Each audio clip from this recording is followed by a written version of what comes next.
就去给你找药，苏木人上一定会把药给我们的。你别去！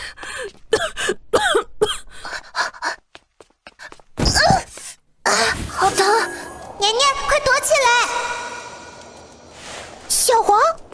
小黄，刚刚是你在跟我说话吗？对，没想到小主人，你竟然突然能听懂我说话了。小主人，快逃吧！不要进屋找祖母，他今晚要把你和你娘烧死在偏院。什么？这不可能！既然准备好了，今晚就动手吧。那楚燕芷，一个低贱的农妇，不过就是有点姿色，我儿怎么就看上她了？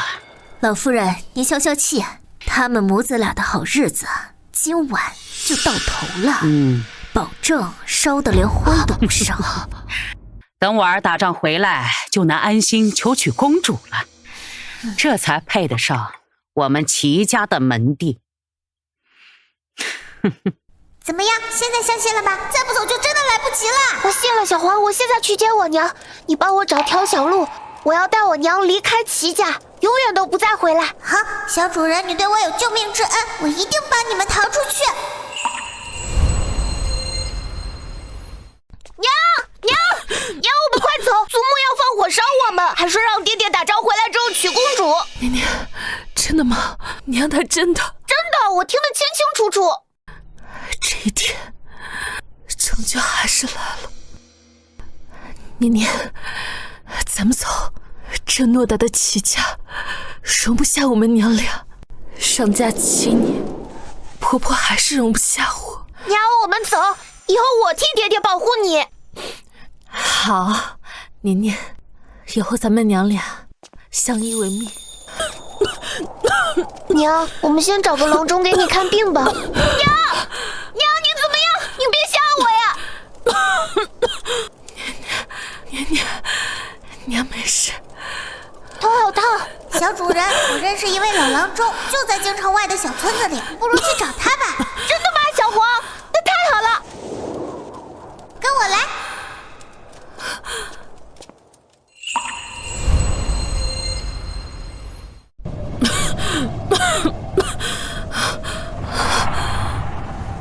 到了，小主人，郎中就住在这儿。郎中伯伯，快开门！求您救救我娘！来了！郎中伯伯！啊，怎么这么烫？快进来！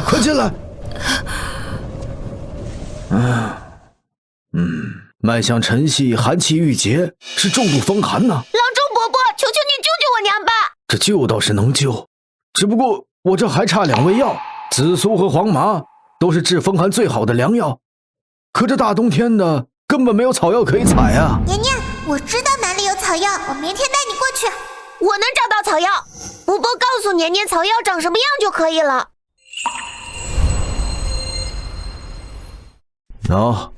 这就是你娘需要的草药。好，我记住了，明天一早我就去采。今晚我先用别的药治你娘的风寒。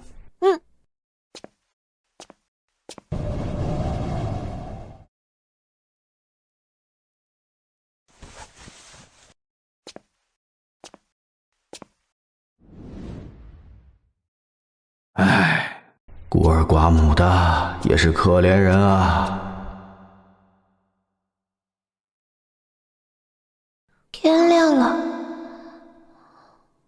娘，太好了，没那么烫了。娘，您等着，我现在就去采草药给您治病。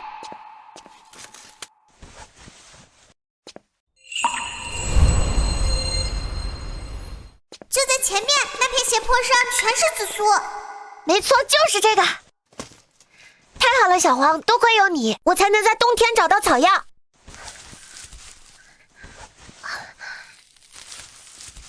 紫苏够了，小黄。那你知道黄麻在哪里吗？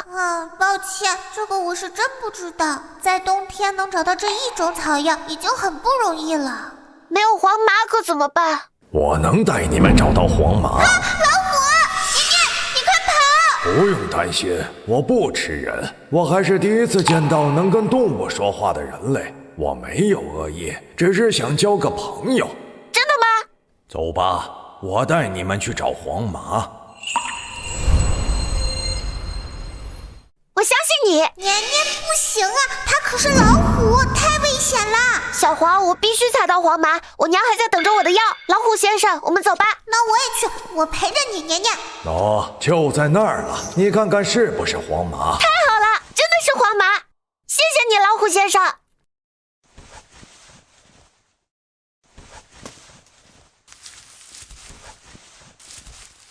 老虎先生，这是什么草啊？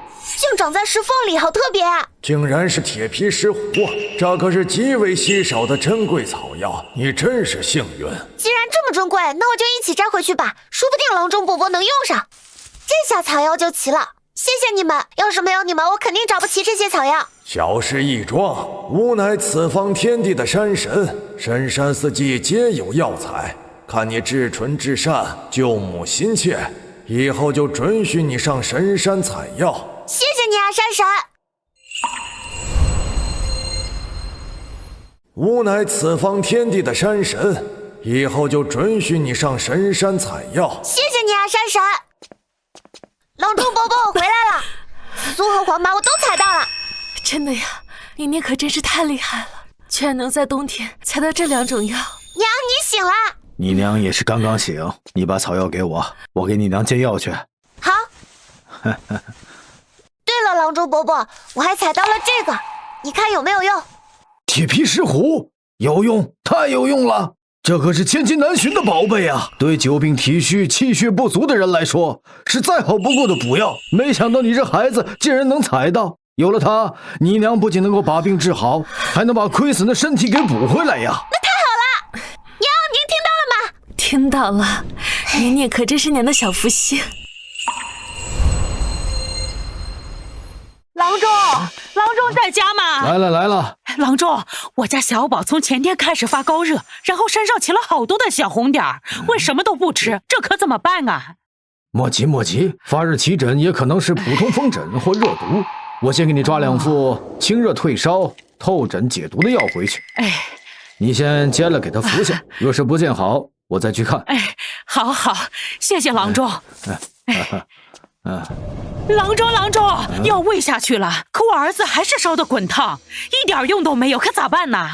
若是普通风疹热毒，吃了这药应该能缓解些才对，怎么会没用呢？哎呀，不得了！隔壁淮城听说出了痘疹，好多人病倒了。是啊，发热起红疹，严重的还咳血呢。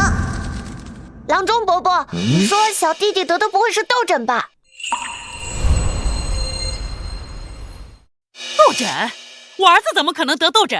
你不要在这里说话，咒我儿子！小年，你怎么能这样说话？我以前在书上看到过，听小弟弟的症状特别像痘疹初期。你这么小的年纪，竟然看过医书？不过，你说的这个症状确实说的有些道理。大嫂，你孩子的症状和痘疹初期确实很相似，不得不防啊！哎呀，这可怎么办呢？你可要救救我家孩子呀！别急，痘疹用药和风疹用药截然不同。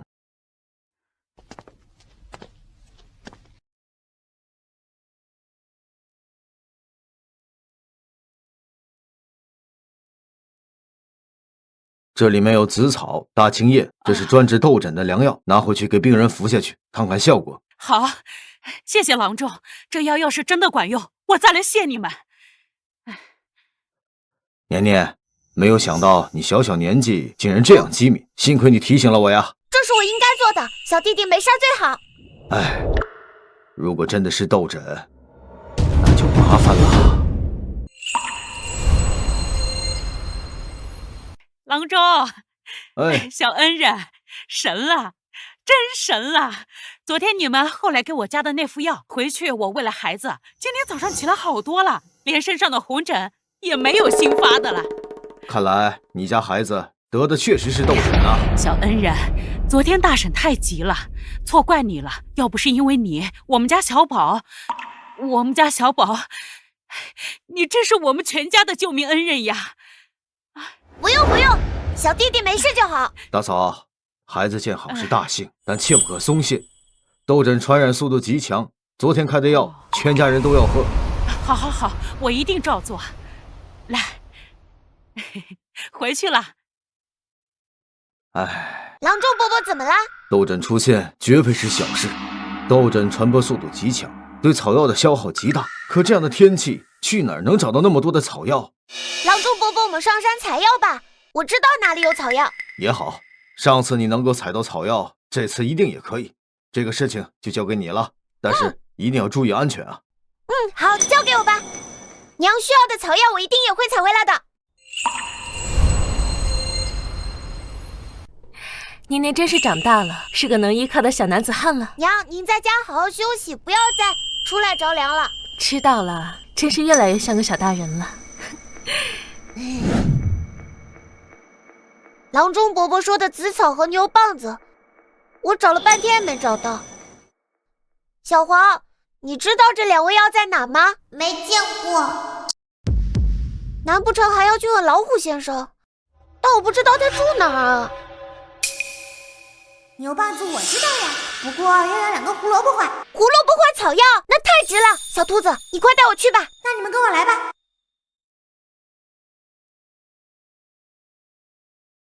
就是这里啦，这些开着淡紫色小花里的黑色果实，就是牛蒡子啦。这是什么？这是山药，又苦又涩，不好吃，你可不要挖它。这里还有山药，刚好挖回去给娘吃。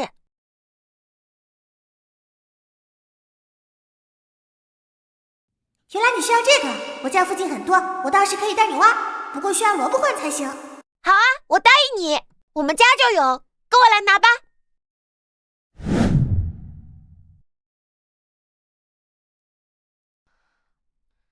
小兔子，你在这里等我一下，我去给你拿萝卜。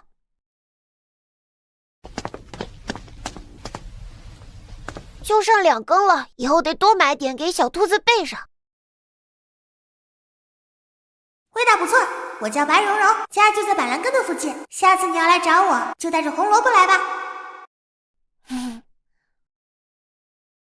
回来的还挺早啊。哎，这么多牛蒡子，收获真不小啊。是呀，郎中伯伯，还挖到了3根山药。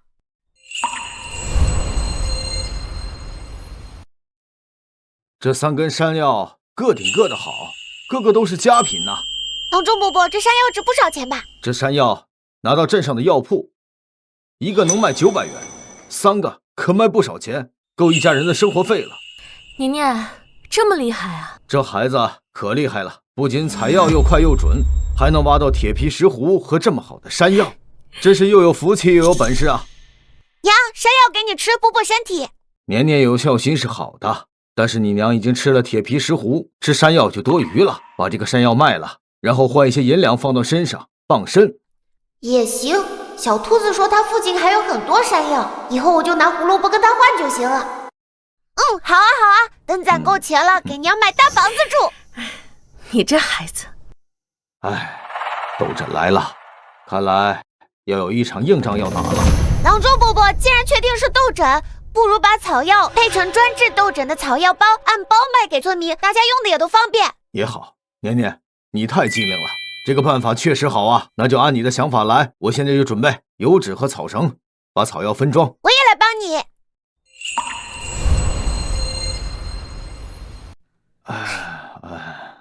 郎中伯伯，一共50包，你看够吗？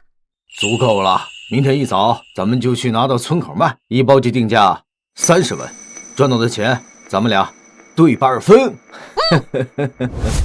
专治斗疹草药包，30文一包，30文一包，现摘草药，药到病除。郎中，你看看我这胳膊上的小红点儿，是斗疹吗？我家老头昨天晚上开始发热，身上也长了小红点儿，会不会也是斗疹？大家不用担心，现在只是斗疹初期，只要用药及时，就没有关系的。给我来2包。好嘞，我先来1包。好。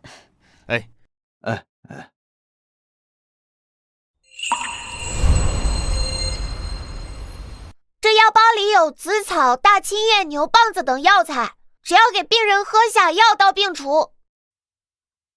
哎，大家尽管放心，这药可灵了。我家小宝就是吃了这个药，烧当天晚上就退了，红疹也不扩散了，现在都快好了。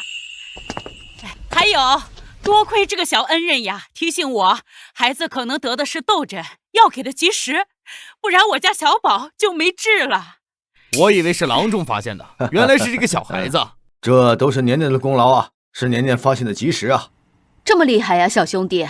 这个痘疹若是拖到后期，有药也难治了。幸好有你在啊！还有这个药包，也是年年帮忙采摘的，大家才能够及时拿到手里啊。小兄弟，太厉害了！你真是我们村的小福星啊！没有，这都是我应该做的，大家没事最重要嘛。不行，来，给我来2包。哎，好嘞。哎，好，我也来1包，早些预防。大叔的药您收好。看来这明天要多准备一点了。我会帮忙的。喝了药之后啊，身上的红疹都不痒了。再给我来2包。好。我家老头呀，今天早上就不再发热了，也再给我来1包。好，药足够，大家排好队。哎呀，今天卖的也很快。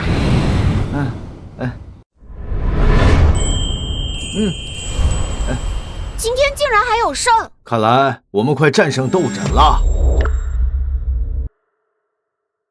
我们已经战胜痘疹了。那剩下的草药怎么办呀？留1个月，如果再也没有人买的话，就把它丢掉吧。唉，感觉好浪费啊。这个药啊，只能保留1个月，1个月之后药效就不好了。这个药怎么能够卖给病人呢？这个小小的村子竟然还有治痘疹的药，京城的早就卖空了。可不是嘛，那些当官的大老爷花10斤都没买到呢。唉，也不知道这次又得死多少人。郎中伯伯，我们去京城卖药吧。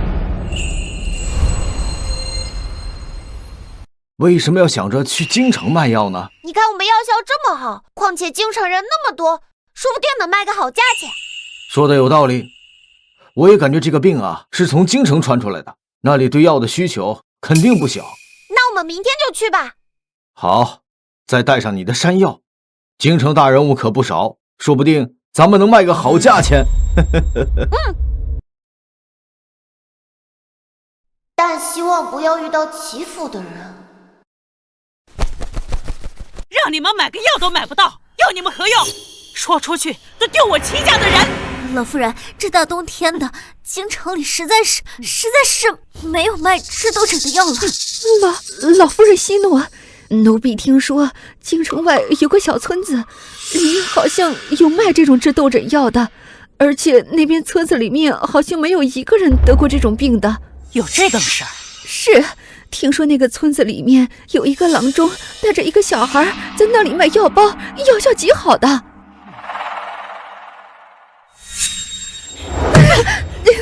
还不赶快去买？是想等着我也染上这该死的病吗？是，这就去。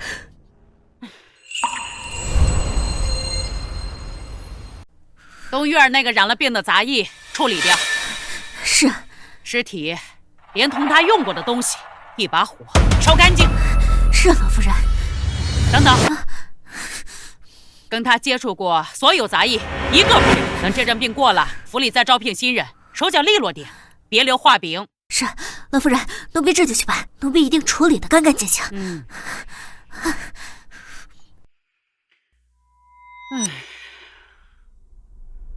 阿弥陀佛。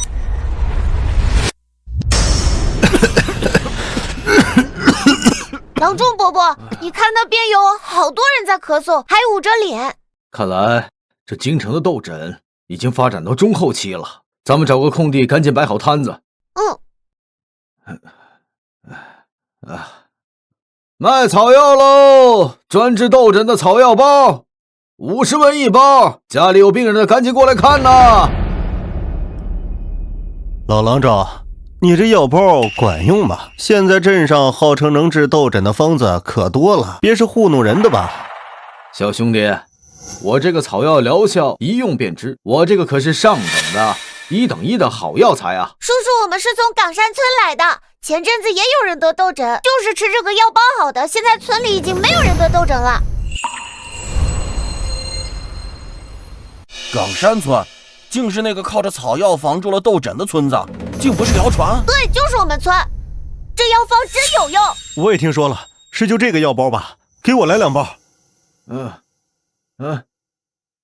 郎中小兄弟啊，给我拿2包，我跑遍了药铺，不是没货就是天价，孩子都等不起了呀。给我3包。我要3包。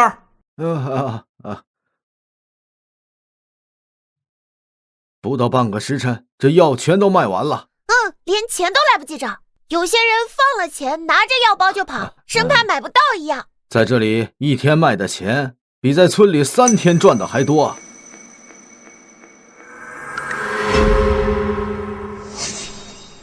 我当是谁呢？闹出这么大动静，原来是李光啊！嗨，李光呀，李光，我说你脑子是真不灵光。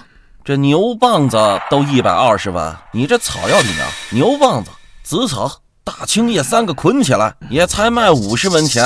哎呀，你可真是不会做生意，白瞎这么好的药材。药是用来救命的，不是用来吸血的。你把药价抬得那么高，那不是要老百姓往死路上逼吗？这药本来就这么多，本来就应该价高者得，连药都吃不起，本就是活不起，不如趁早死了算。你呀，就是太死板，赚点钱把自己打通，也不至于现在只是一个光脚医生，得不到上面赏识，你一辈子都没有翻身的机会。你还真是这么一直无耻！哎嘿嘿，哎呦哎呦哎呦哎呦，老爷，对不住对不住，这牛不知道今天怎么了，突然发了疯，疼死我了！我这老腰都被你们撞到了，你说怎么赔吧？活该！撞的就是你这个黑心肝的，把放了大半年的发霉子叶冒充新药高价卖，我这一头牛都看不下去了。牛大哥，你真的知道他们的烂药都藏在哪儿吗？就在他店铺后面的地窖里，都卖好几天了，坑了不少人。谢谢你，牛大哥。老爷呀，我真不是故意的。都说这牛脾气，牛脾气，发起疯来我也拦不住啊。这还赖上我了，反了，反了！我要报官！王掌柜，我看该报官的是你，你用烂药冒充好药，坑害百姓。我现在就去报官，把你这个坏人抓进大牢。你这个混小子，你胡说八道！你就是看我生意好，故意污蔑造谣。谁造谣？你要是心里没鬼，就让我们去你店铺的后院里查查。查？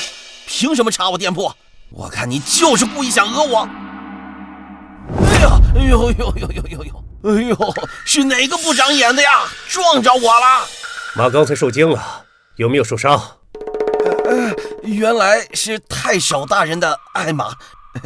无妨无妨，我这腰啊都被你的马给撞好了。没有受伤便好。本官刚才听有人举报说你王家店铺以次充好，哄抬药价，可有此事？没有没有，都是这小孩胡说的。没有瞎说，就在你药铺的地窖里。你方才还说我们没资格查呢。哦，那本官有资格吗？大人，您冤枉呀！都是这小孩胡编乱造的。冤枉！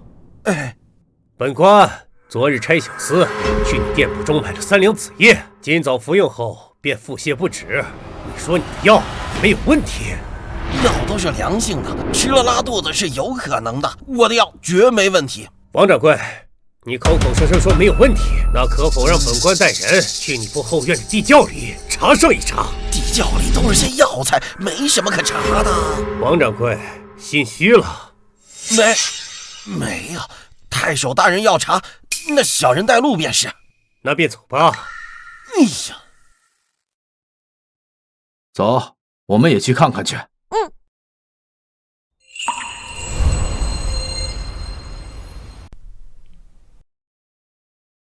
太守大人，没有找到紫叶。小的这边也没有。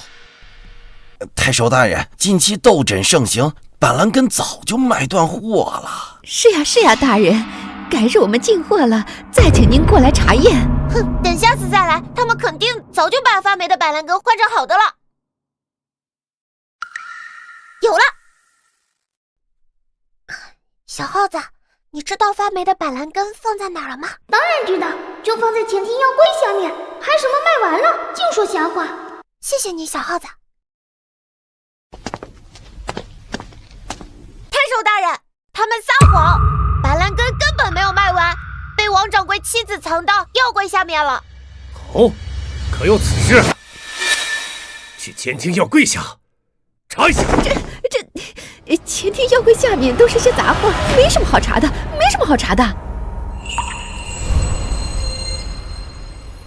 怎么了？这是心虚了吗？没有。禀太守大人，找到了，这一带全是发霉腐烂的。王掌柜，王夫人，你们还有什么可解释的？太守大人，冤枉！这药材是前段时间地窖漏水，湿气太重才发霉的，我们还没来得及清出去，绝对不是我故意卖烂药材呀！对，大人明察，地窖漏水了，我们也赔了很多呀。还敢撒谎！地窖漏水，只淹了板蓝根是吗？这分明是以次充好，欺骗百姓，不必多言。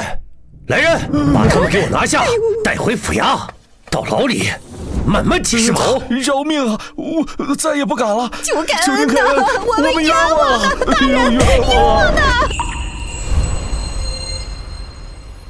走，快走！这就是冤枉！好啊，抓得好，2个发人命财的畜生！就是，这王家药铺早该查查。你这孩子倒是机灵，小小年纪有勇有谋。太守大人过奖了。哎，不管怎么说，你立功了。对了，你们卖的药包还有吗？我也想多买点儿。回太守大人，我们的药一早就卖完了。咦，你这山药从哪儿得的？一看就是上品，可卖否？这山药是我们从后山挖的，本来打算今天卖掉的，还没来得及卖呢。这山药啊，确实好。这样吧，这3根啊，我都买了，给你6两银子，怎么样？好，谢太守大人。来，谢谢太守大人。不多，这么好的山药值这个价。以后啊，你要再有这么好的山药，都送给我，我全部都买。好啊，我以后挖到好山药，一定先给您送去。对了，你们卖的那个治痘疹的药包，明日出摊吗？会的，太守大人，我们这2天都来京城卖。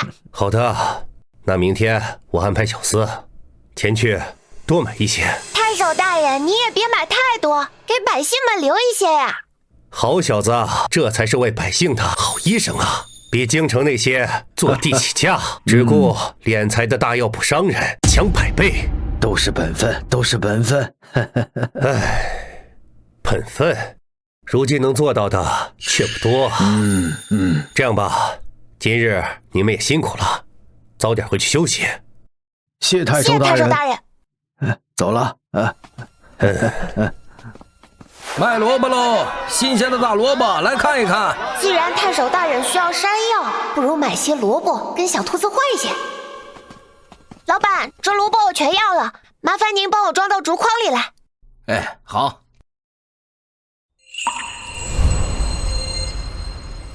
来。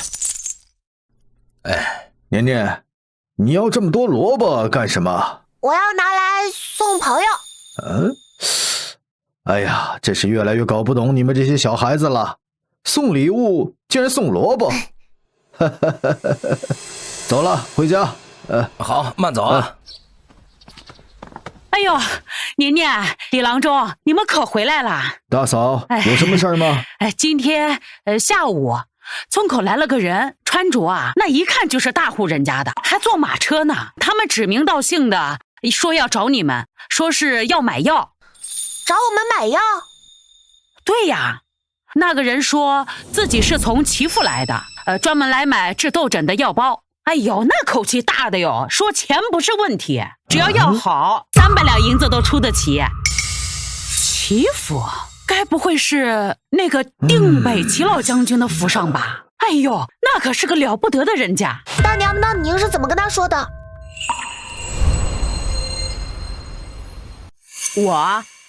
我就照实说的呀，我就说你们去京城卖药了，然后那个人也没有问其他的，就走了。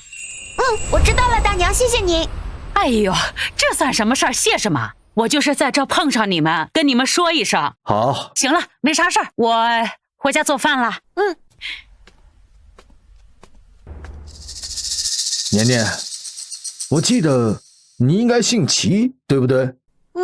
那刚才那大嫂说的齐府和你有关系吧？郎中伯伯，你能不能替我保密？等我娘病好了，我们就一起搬出去。我一定会替你保密的，何况你帮了我那么多忙。我这个房子你想住到什么时候就住到什么时候。好，谢谢伯伯。走吧，啊！别过了！啊，快！别过了！年年，郎中，别动，别过了！不要，年年！年年！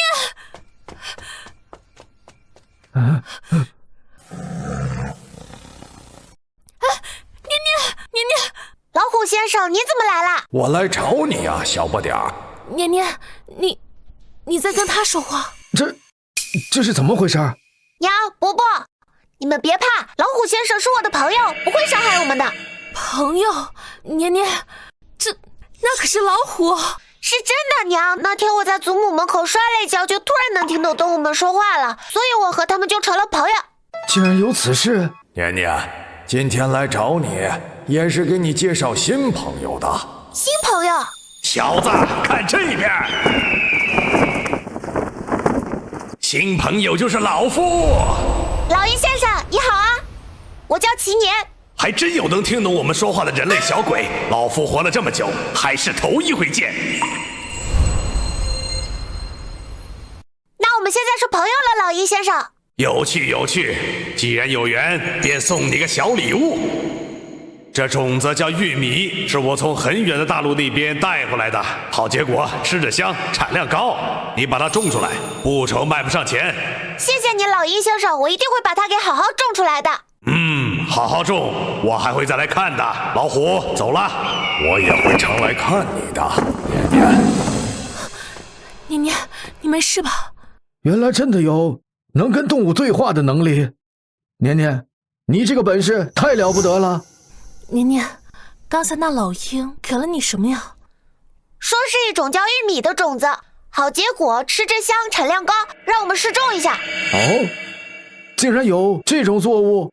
那如老鹰所说，那几粒种子就能改变我们整个小村子了。那咱们明年就试一试。娘，现在就能种，不过得种在后山脚下，不然会冻死的。山神会保佑他的。好，听我们年年的，年年本事大。对了，我还要去找一下兔子朋友，把萝卜给他。行。哦，哈哈哈哈！我说你为什么买这么多萝卜？好，去吧。去吧。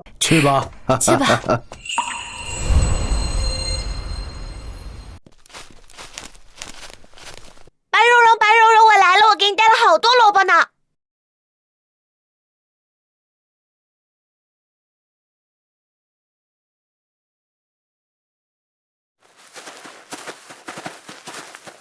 年年，我在这儿。哇塞，这么多萝卜都是给我的吗？对，全都是新鲜的大萝卜，特意给你买的。哇，好甜啊，比上次的还要好吃。谢谢你的胡萝卜，我现在带你去挖山药，有好大一片呢。那太好了，走吧，跟我来。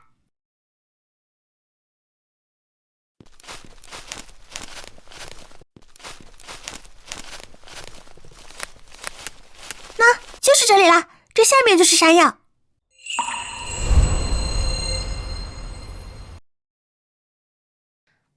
真的是山药，太好了！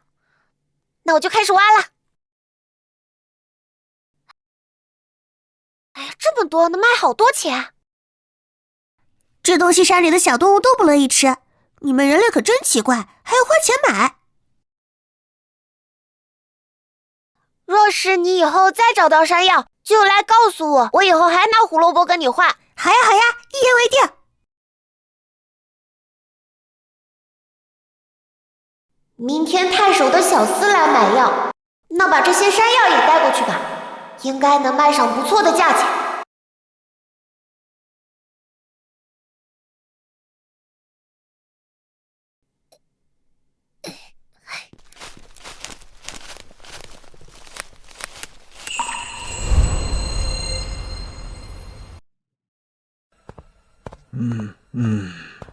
李郎中，小兄弟，太守大人让我来买药，还要多买几包。药包都准备好了，在这儿呢。限购6包，那就给我来上6包。好的，给您6包。哎，对了，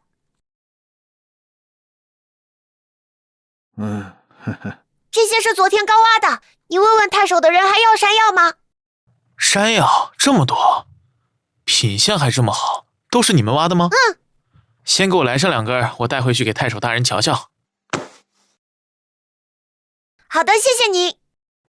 那我先回去了，山药的事明天再说。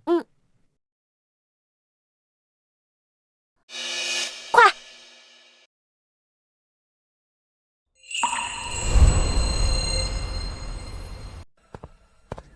还有多少药？我全部要了。啊，这位客人，每个人限购6包。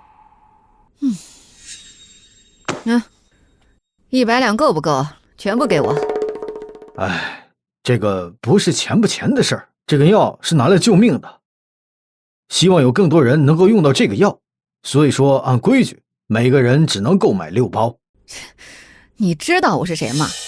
我可是齐府的人，府里的大人物出了事儿，你们担待得起吗？刚才太守大人家的小厮来买，也只买了6包。有你什么事儿啊？小屁孩，拖什么嘴？咦，你这小孩大白天裹着脸干什么？这京城这个痘疹传染的厉害，这个小孩怕传染，裹上这布安全一些。小孩，你叫什么名字？他肯定是瞧我眼熟，绝对不能说实话。我叫楚年。楚年？啊，李楚年，他是我的小孙子，小名叫楚年。小孩，等你知道自己的名字再出来卖药。行吧行吧，6包就6包，赶紧拿来，最好你们明天还在这里摆摊儿。明天还会来的。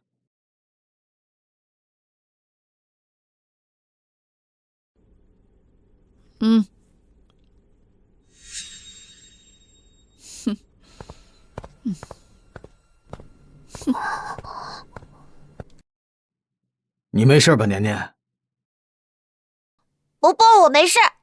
那你明天还来不来啊？来，药得卖，山药也得卖。年年不怕他们。好。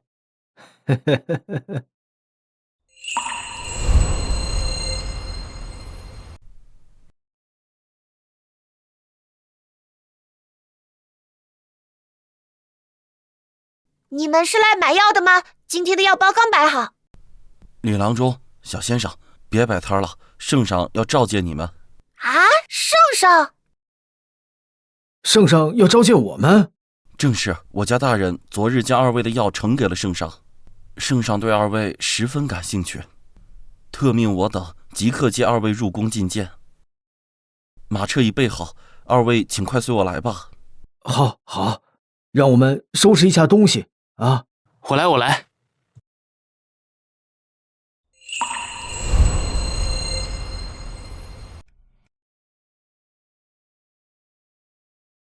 草民参见皇上。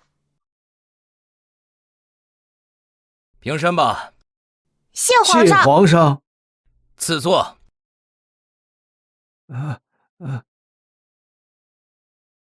坐。谢皇上。谢皇上。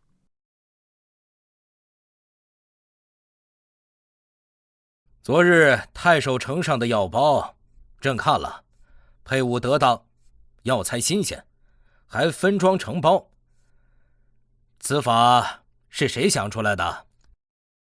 回禀皇上，是自家孙儿的想法。他觉得村民使用这个药非常麻烦，他就想到了此法。哦，小小年纪，思虑如此周全巧妙，甚好。这药包不仅治了病，还给朕解决了一个大难题。不知为陛下解决了什么大难题？因为你们的药包，京城的药商把药价降低了3倍。朕正头疼，不知要怎么处置他们，你们却为朕出了一份大力。圣上，我们就是听说京城的药都卖空了，就想着把村里多余的药拿来卖，没想那么多。药怎么会卖空呢？都是那些药商把药囤起来，转身卖出高价，根本不在乎平民的死活。他们背后都是些名门贵族，你们2人尽一己之力，撬动了整个僵局，也救了朕的百姓，功劳不小，赏银1000两。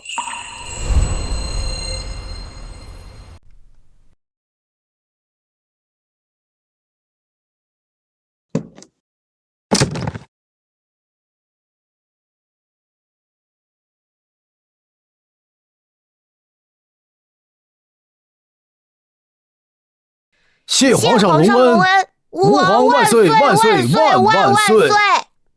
平身。谢皇上。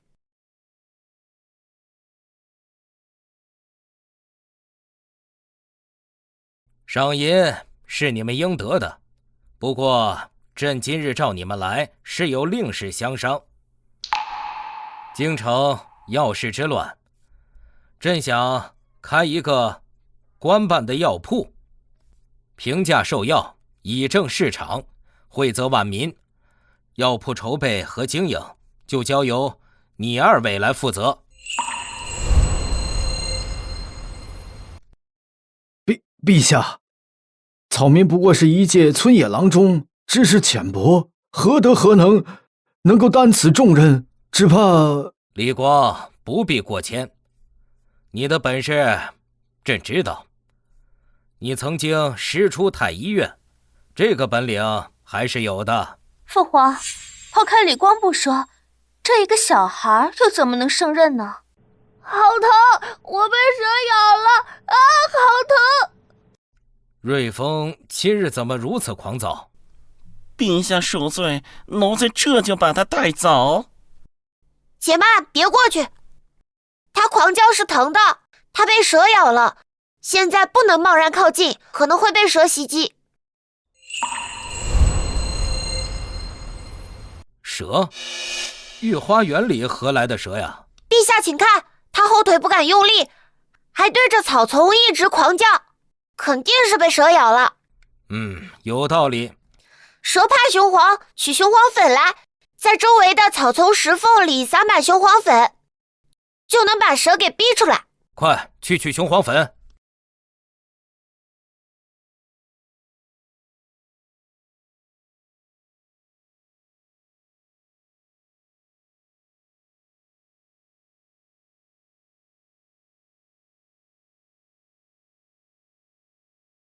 还真被一个小孩说对了，小小年纪却如此细致。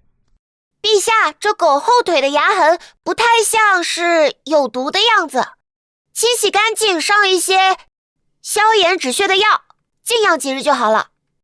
好，心思机敏，观察入微，处置得当。小小年纪有这番胆识和智慧，并不输给朝中那些大人呐。玉瑶，你可看见，自古英雄出少年，可莫要小看小孩子呀。是，父皇，儿臣受教了。官办药铺之事，朕意已决，药铺命名为广济堂，筹备与经营之事就交由你们2位吧。你们放心，钱由朕出，太医院也会全力协助你们。至于京城的药商，有朕在身后，他们也不敢多为难你们。虽然可能以后会遭到刁难，但背靠圣上，齐家人以后就算发现了我和娘，也不敢再动我们了吧。草民遵旨，定不负皇上重托。好，有你们这句话，朕就放心了。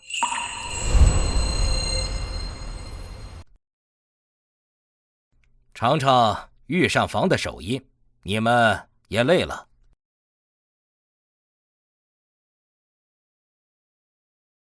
谢陛下。小弟弟，你是李郎中的孙子？回公主殿下，我叫李楚年。李楚年？可我看你这样貌，并不与李郎中相似啊。玉瑶，不得无礼。公主慧眼，年年的长相确实随母亲多一些。原来如此，是我唐突了。罢了，你们回去着手准备吧。1个月后，我要在京城看到第1家广济堂。草民遵旨。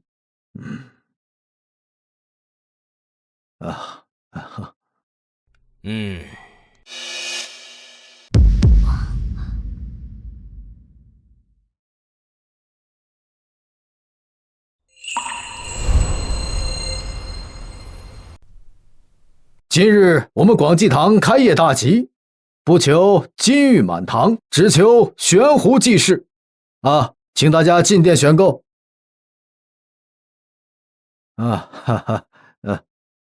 黄连8文，防风15文，这还真是便宜啊！治疗痘疹的药包1包50文，若家中有痘疹的患者，可直接购买草药包。我要药包，给我1包。郎中，给我来一副治拉肚子的药。大家不要挤，排好队，药很充足，一个个来。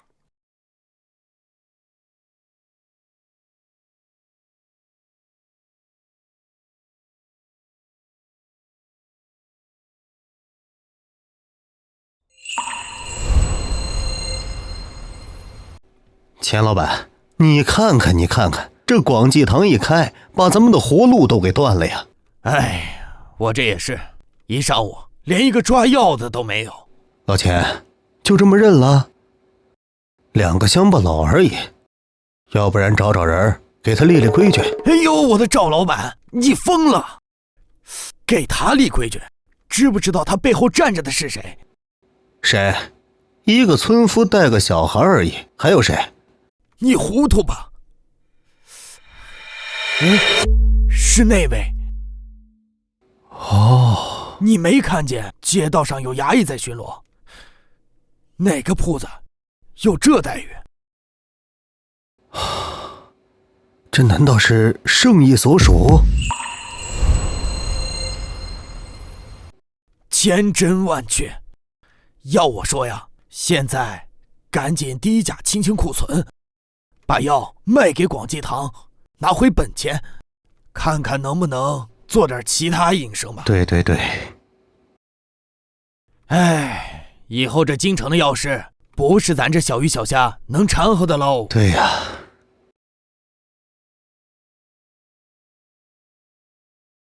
李郎中，李小友，开业大吉，生意兴隆啊！太守大人，你怎么来了？快请进。太守大人光临，蓬荜生辉啊！一点薄礼，恭祝广济堂开业啊！多谢太守大人。今日来是为了带我2位朋友前来店里购买山药，不知店内是否有存货呀？山药有，我现在就去给您拿。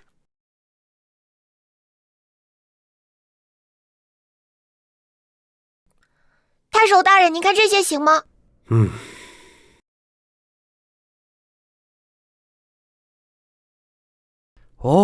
果然是好山药啊！如此品相，在市场上可不多见啊。小伙计，这个多少钱？我们都要了，价格你定。既然是大人的朋友，那就按之前大人的价格来算，2两银子1根。好，就按你说的办。这是20两，买10根。谢谢大人关照。给我也来10根。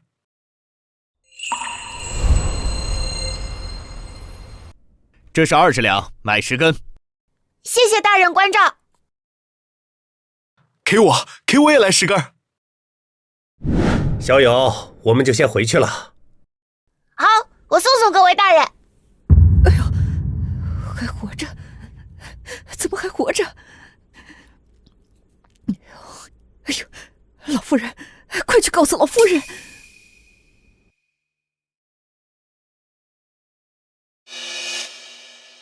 小主人，齐府的人来了，看到你的脸了。我知道了，小黄，辛苦你帮我盯着他们。嘿嘿，小事一桩。与其一直躲着藏着，不如趁早把事情了结了。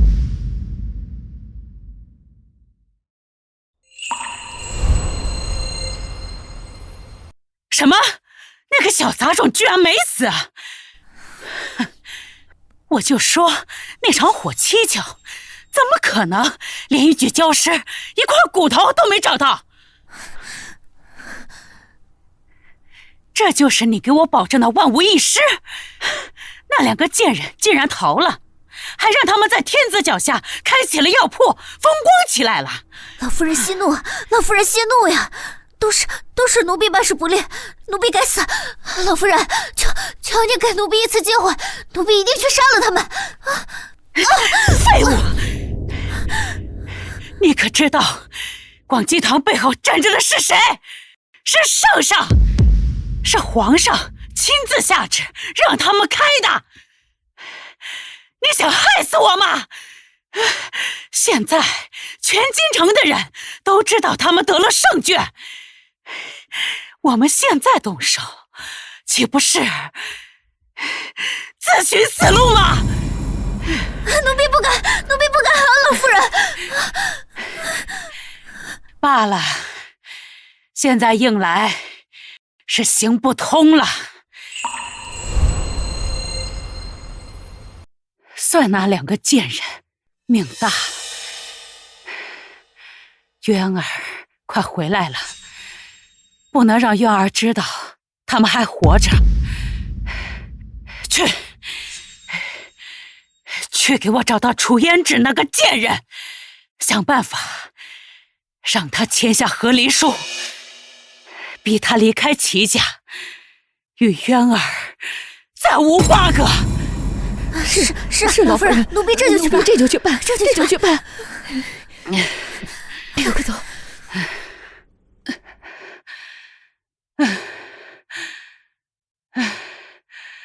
渊儿的妻子必须是公主，必须是公主。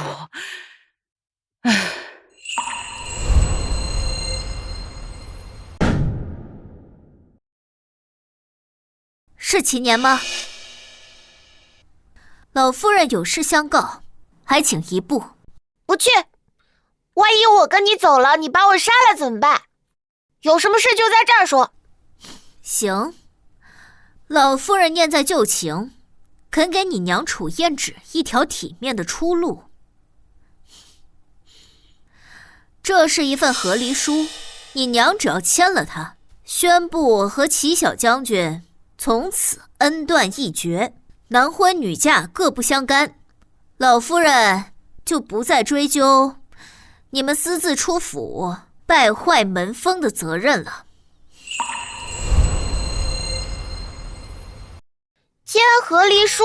没错，签了它，你们母子便与齐府再无瓜葛，老夫人还会赏赐你们一笔银子，足够你们娘俩在这京城安安稳稳过日子。和离就让你个下人来传话？我娘难道就跟你个下人签和离书？想让我娘签和离书，至少得让老夫人来亲自出面吧。把她是如何亏待我娘，如何逼得我们母子葬身火海，一桩桩一件件都跟我娘说清楚。放肆！你以为你是什么东西，敢让老夫人给你们道歉？老夫人肯给你们一条生路，已是天大的恩典，别给脸不要脸。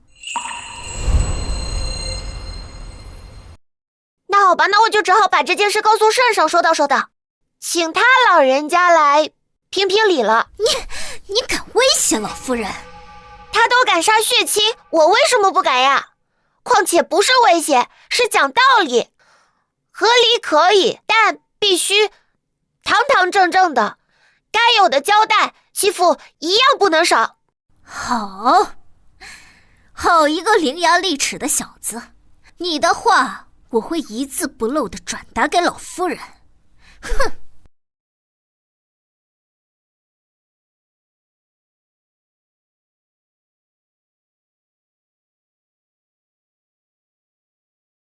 年年，你好厉害，居然把那个坏女人骂走了。这坏女人坏死了，这齐府还说要除掉你们呢。对对，我也听到了。年年，齐府的都不是好人，你可要小心。我没事，谢谢你们。小黄啾啾喳喳，还要继续麻烦你们了，帮我盯紧齐府的人，特别是老夫人和她身边的人。有什么消息你们要立刻来告诉我哦。包在我身上，我一定把齐府盯得死死的，保证什么消息都逃不过我们的耳朵。好，谢谢你们，下次还请你们吃好吃的哦。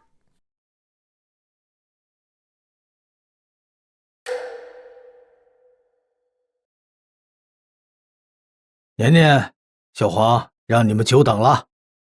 没事儿，走吧。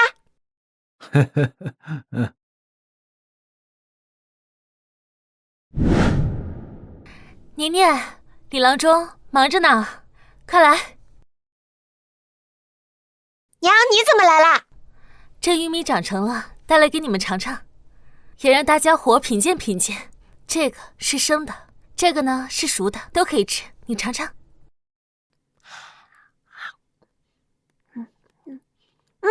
真好吃，又香又甜，真好吃。和我们平常吃的素米、熟米根本不一样。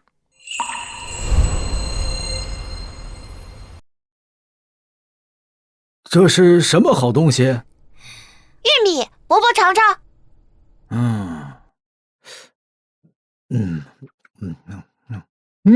口感饱满，自带香甜。看来这个老鹰给的种子还真是好东西啊！来，都别忙活了，快，大家伙都来尝尝这个东西啊，叫玉米，都来尝尝味道怎么样？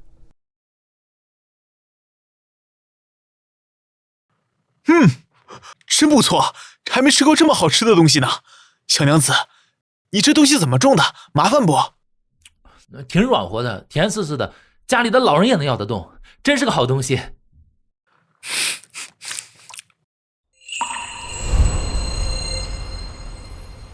娘，这东西好重吗？不麻烦吧？好重，比咱们种那些蔬菜啊麻烦不到哪儿去。而且啊，我之前还在发愁这个玉米种子的问题，结果你们猜怎么着？有一次啊，突然这个种子掉地上了，结果没几天，它居然发芽了，长出了新的玉米苗子。此话当真？这个玉米本身就是种子？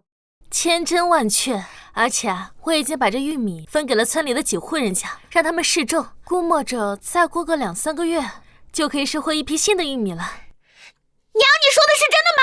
这玉米可以自己留种，年年种，年年收。对，而且啊，它不挑地，还长得快。我看呀，比咱们种的大多数粮食都强了不少呢。了不得呀，这可真是了不得呀！这个，若真如燕直所说，玉米一旦推广开来，一定成为粮食市场的新宠，说不定也能够解决这个饥荒问题啊！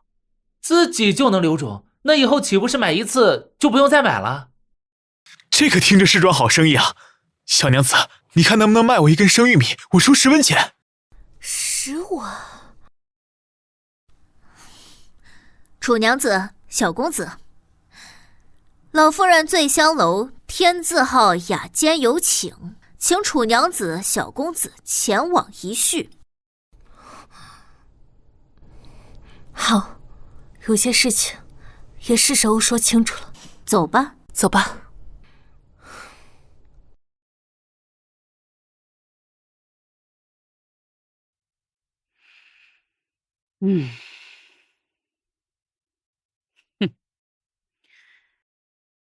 来啦，坐吧。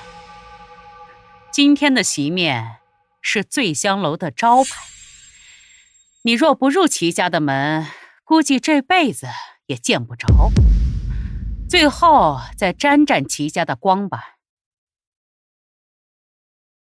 我和娘虽然没有见过这些珍馐美味，但却见过放火烧的祖母。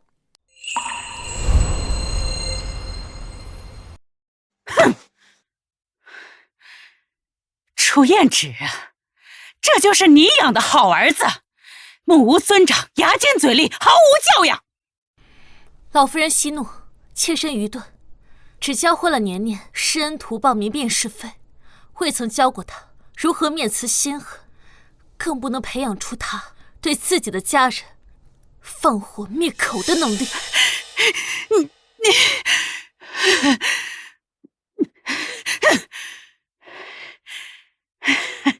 好，好，我不与你们做口舌之争。今日叫你们来，是来做个了断的。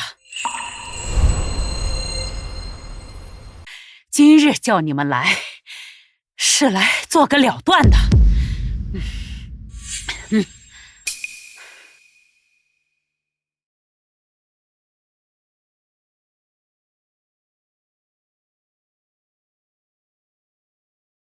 签了他，从此以后，你楚燕芷与我儿齐渊各不相干。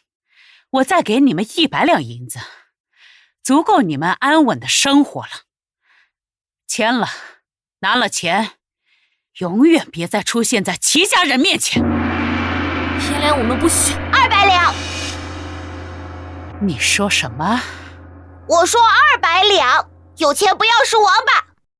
你也不想您做的那些事传到圣上耳边吧？小畜生，竟敢威胁我！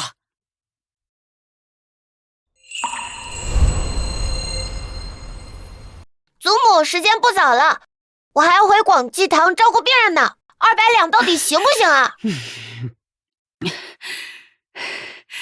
行，给你。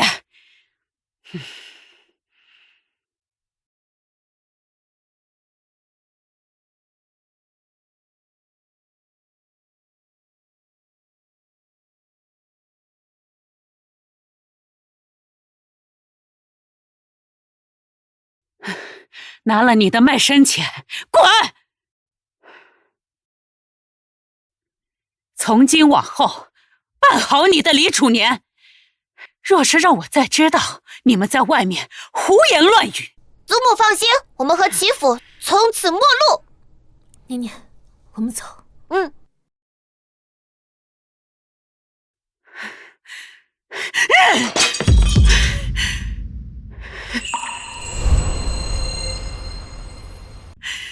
贱人，贱种，终有一天。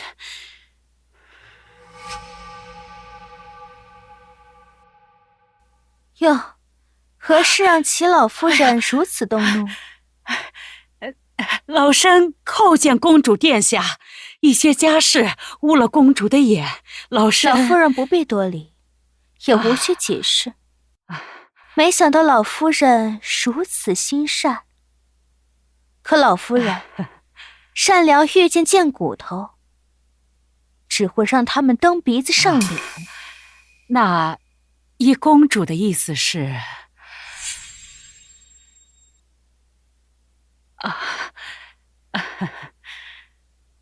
老夫人不，娘，不如让我助你除掉那2个贱人如何？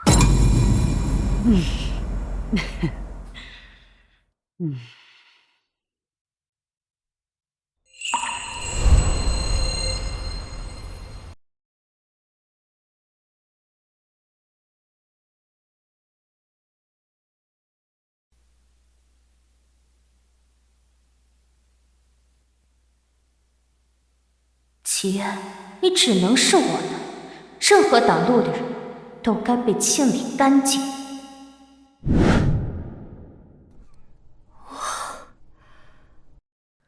娘，这院子呀，离我们广济堂就只有2条街，还有4间房，院子也很大，你喜欢吗？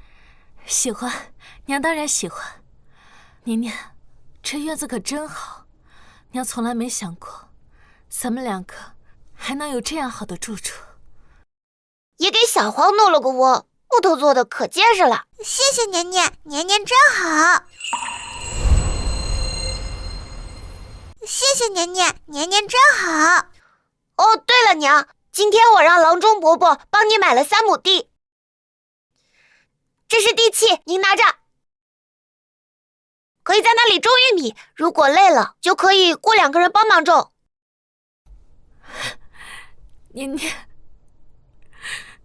年年，我的年年真的长大了，是一个顶天立地的小男子汉了。娘真高兴，真为你感到骄傲。娘，我们和祖母签了和离书，但您也不能对齐家放松警惕。我总觉得祖母不会善罢甘休的。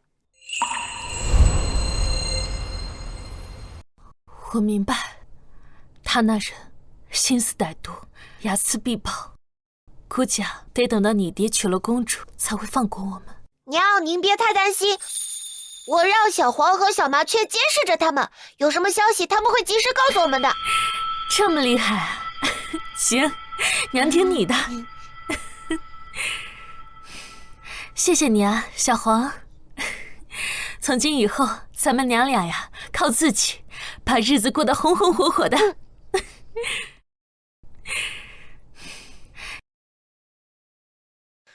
娘，咱们一定会过得好好的。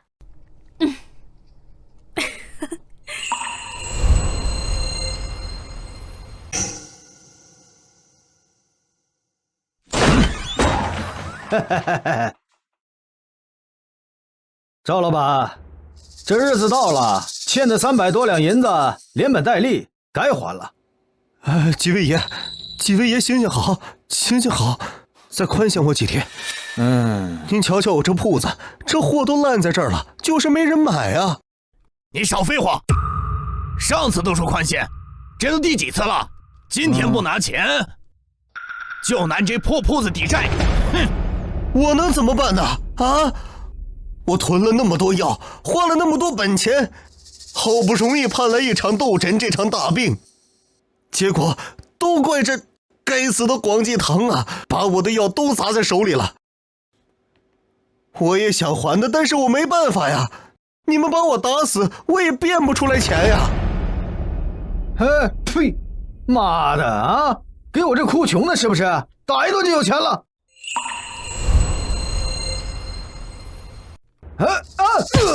妈的，谁打的老子？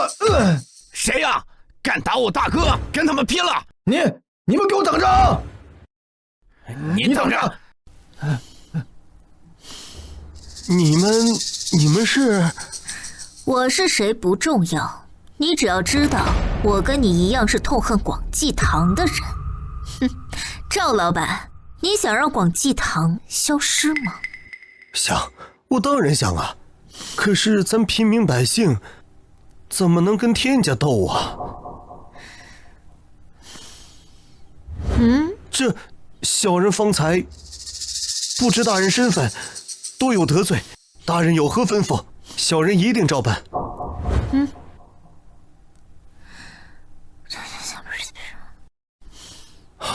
机会只有一次，一定要办得干净。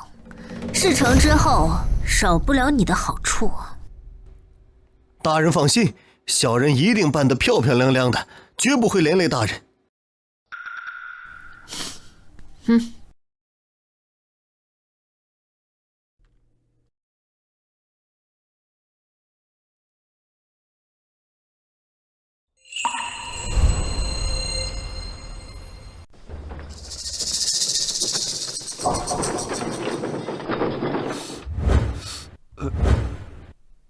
哎呀，糟了！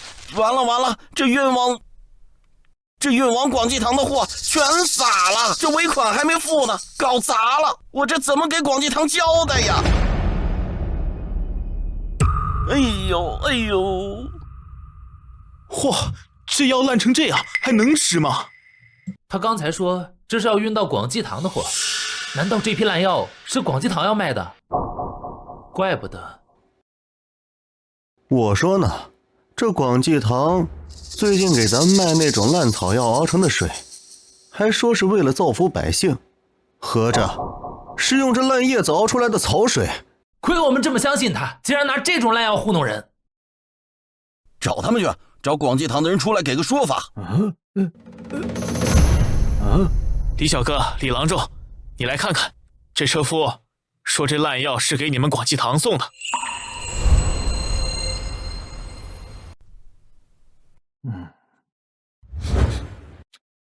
诸位乡亲，我拿我性命担保，这绝非我广济堂的药材。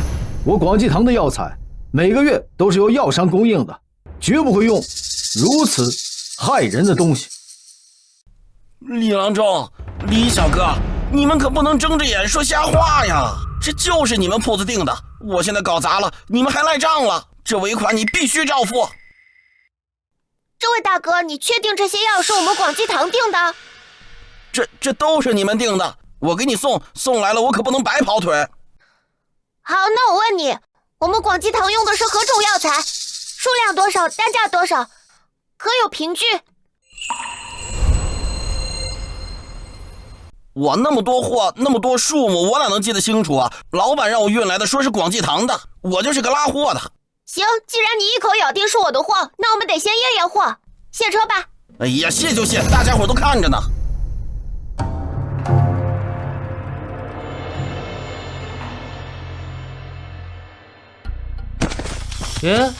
这包下面怎么会有张纸呢？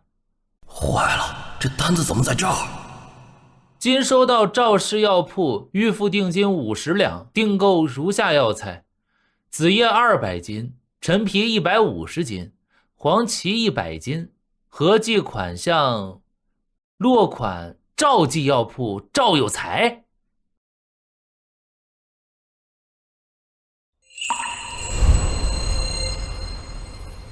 这位大哥，我看一下。你说这批烂货是我们广济堂订的，可这上面写的分明是赵记药铺呀，而且还专门跑到我们广济堂门口摔了这么一大跤。你要不要给我解释解释，这到底怎么回事啊？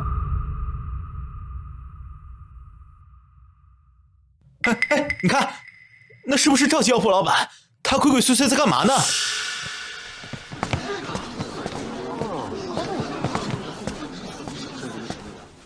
赵老板，你是不是需要去衙门走一趟啊？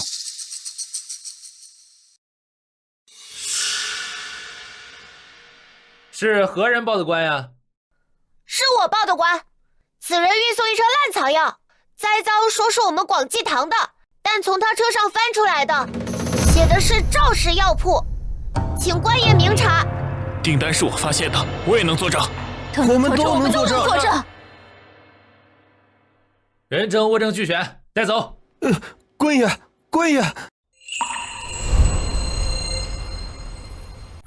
冤枉啊！是有人有什么话到衙门里再说。走。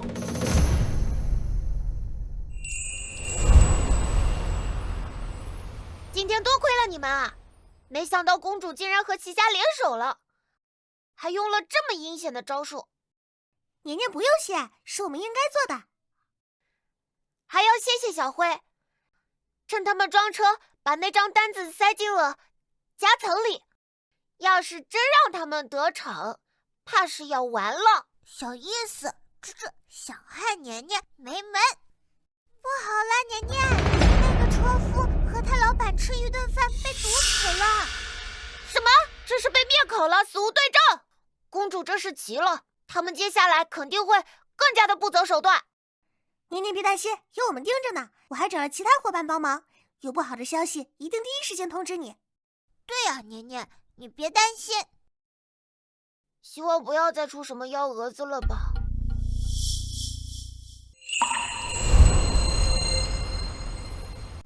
哼，废物，成事不足败事有余的东西。公主殿下恕罪，公主殿下恕罪，老夫人息怒啊！奴婢也不知道赵有才如此没用啊！进来。禀公主，事已办妥，赵有才二人已除。老夫人啊，事到如今，生气有什么用？我们还是得想一想，接下来该做什么。啊，公主说的是。不如从那贱女人身上下手。啊，公主的意思是偷盗。就说楚燕池这个贱妇离开齐府时，偷盗了府中贵重珍宝。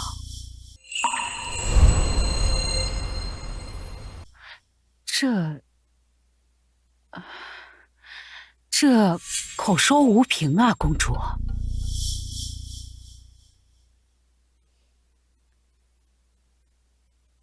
证据。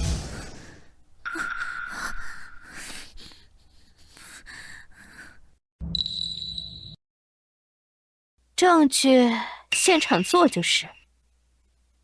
我这侍卫身手矫健啊，今夜便让他潜入那贱人的房内，将这包东西放在他床底，待到第二日，老夫人便可光明正大的带官兵去他院子里搜查。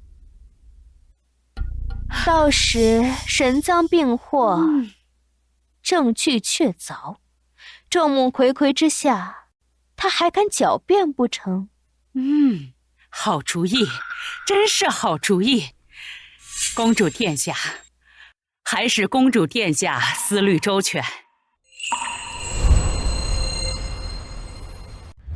嘿。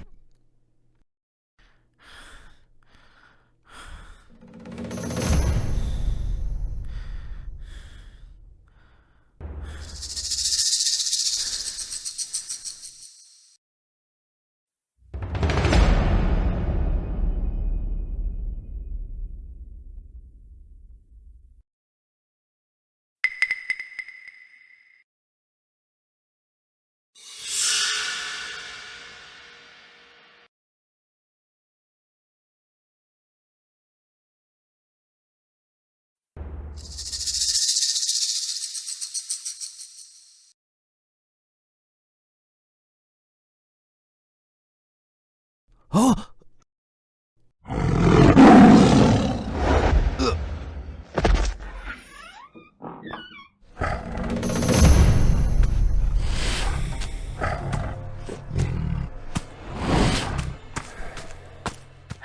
太守大人，您可要为老身做主啊！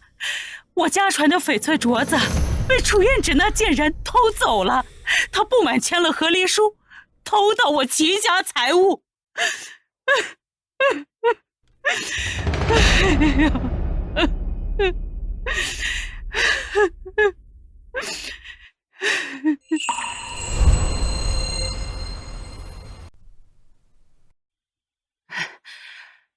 大人，您一定要搜他的家，帮我找到镯子啊！这是何事？为何围了如此多人？有老虎，太守大人！太守大人，小人昨夜看到有老虎进入院中，院里还传来了虎啸声，然后还看到了老虎跑走的身影。什么？你二人可有受伤？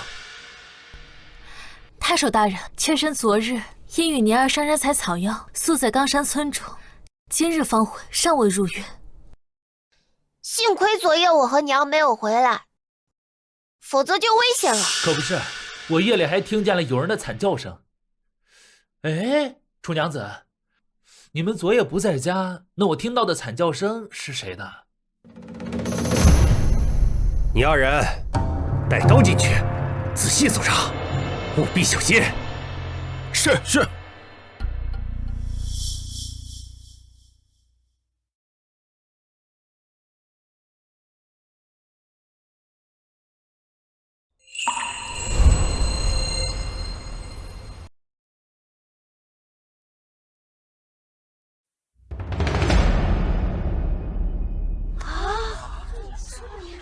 禀大人，院内并无发现猛兽，但是在主卧发现一具黑衣男子尸体，似是被猛虎袭击而死。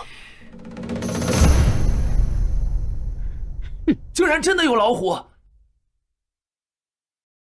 怎么每次都要出些意外？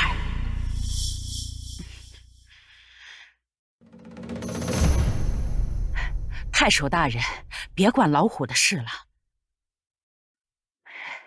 仔细搜查这个院子每个角落，找到镯子要紧啊！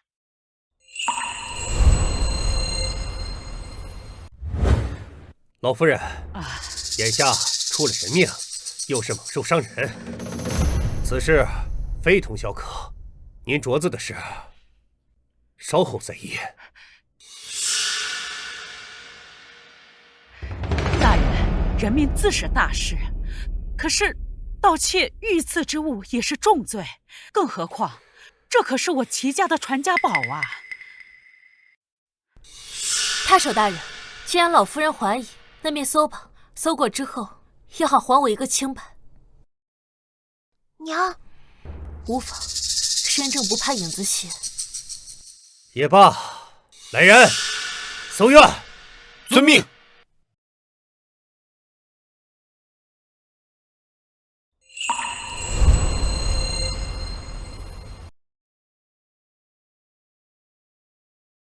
禀大人，院内所有房屋、床底、箱柜、墙角等处都已搜查完毕，并未发现翡翠、镯子等任何贵重物品。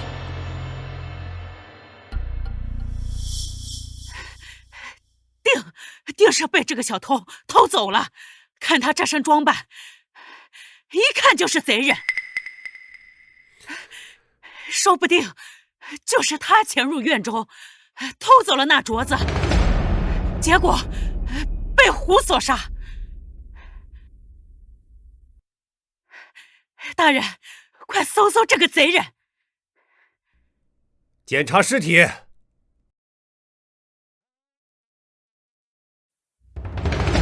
有发现，禀告大人。定是镯子，快拿过来。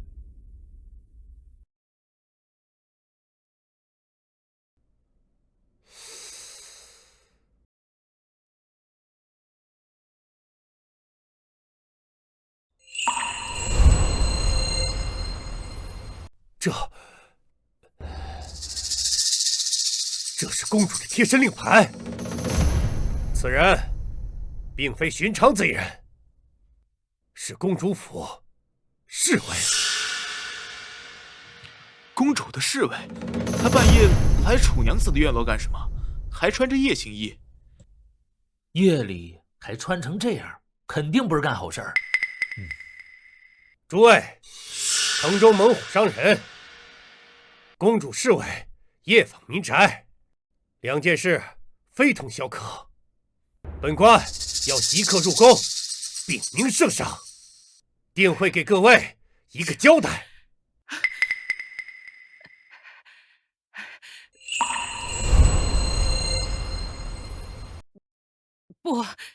不用了，太守大人。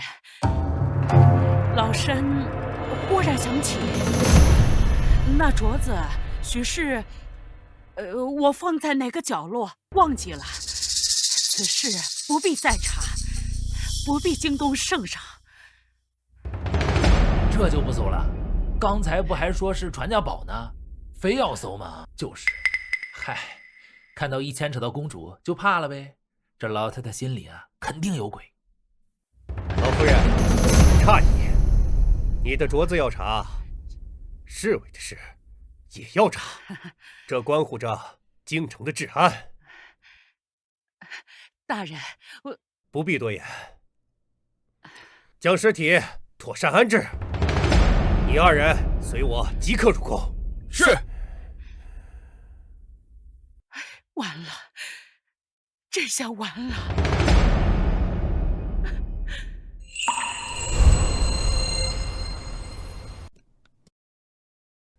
啾啾，昨晚多亏了老虎先生，你要是看见他，记得帮我说一声谢谢。过几天我就带着肉去看他。没问题，老虎能帮上你的忙，他也很高兴呢。小子，事情办妥了。莫风，你是说？按照你说的，我把那灰布包着的镯子塞回黑衣服那家伙睡觉的房间了，还放在了显眼的位置。做得好，莫风，谢谢你。谢什么？看那些人不顺眼罢了。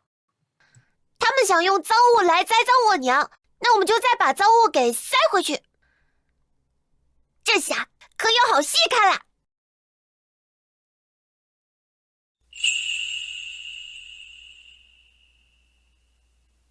儿臣参见父王，不知父王召见儿臣前来所为何事？你过来看看，这是什么？啊？什么？他怎么会在这里？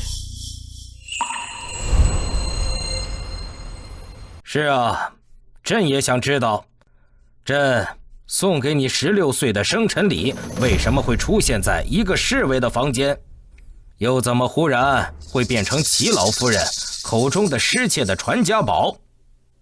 父王，不是这样的，我可以解释，事情不是这样的。朕不想听你说。一个未出阁的公主，贴身之物，竟会出现在一个外人的手中，这要是传出去，足够我皇家颜面扫地。幸好那个侍卫死了。什么？怎么会死了呢？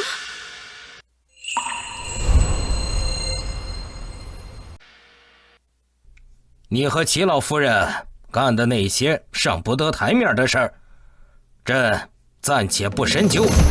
但是玉瑶，你记清楚，这是最后一次。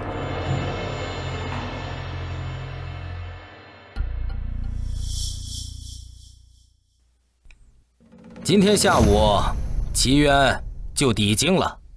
什么？不是说还是半月吗？朕接到急报，齐渊思念妻儿心切，把后续事情都交给副将处理，自己则日夜兼程，马不停蹄地赶了回来。所以，你就彻底死了心嫁给齐渊的事情，你的婚事，朕自有安排。在你出嫁之前，不得踏出宫门半步。父皇，您不能这样对我，我是您的女儿啊，父皇。来人，把公主带走，严加看管。奴才遵旨。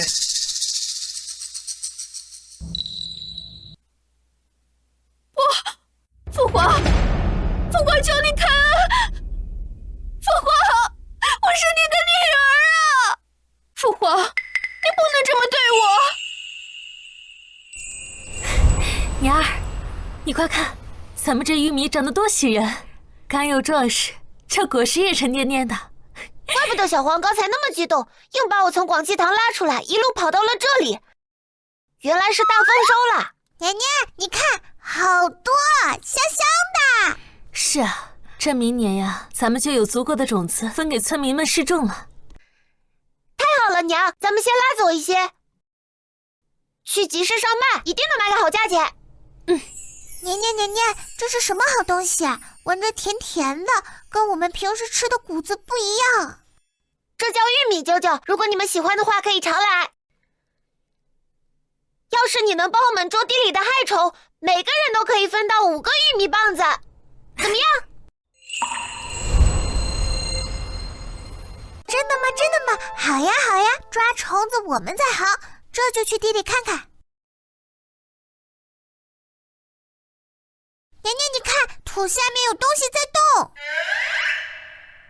你好，我是田鼠，我没有恶意。那个，我能不能帮你松松土，然后能不能也分给我一点点？这大冬天的，我想囤一点点粮食。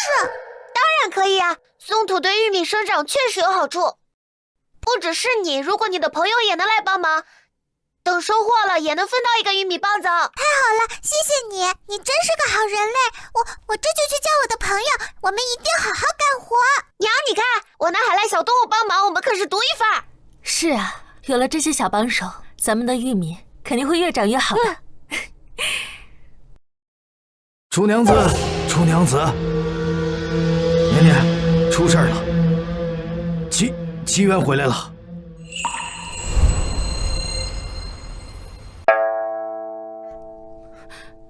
什么？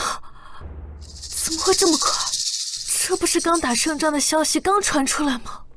我也不知道啊。认识的一族说，看见齐小将军骑着马飞一样的冲进皇宫了，这会儿应该给皇上再汇报军情了。娘，皇上肯定知道我们的身份了，他会不会直接告诉爹我们在哪儿？我们怎么办呀？不怎么办，我们两个已经和离了，桥归桥，路归路，他当他的将军，咱们做咱们的平民。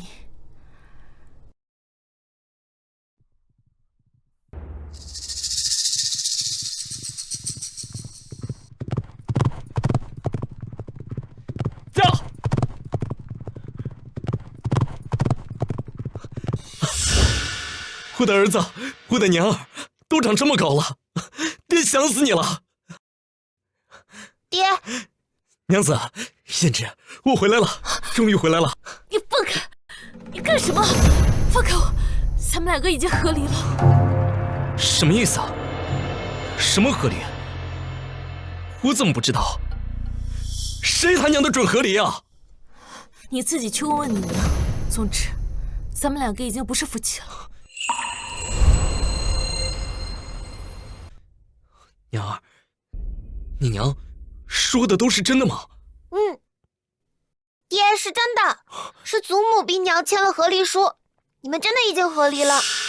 老子就出去打个仗，怎么一回来老婆孩子都没了？娘子，没关系，就算咱们和离了，我也一定把你追回来。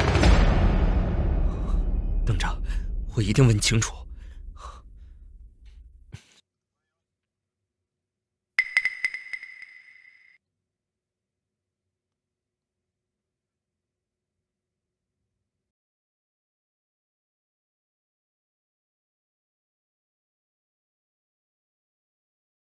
随他去吧。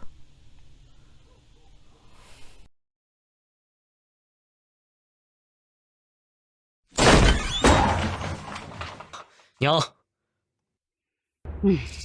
回来了，不去沐浴更衣，径直来我这儿，是为了那处事。为何逼胭脂签和离书？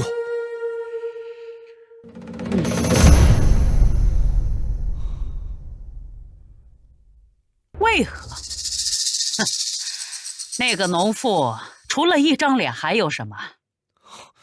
粗鄙无知，门不当户不对。离了，对齐家，对你都是好事儿。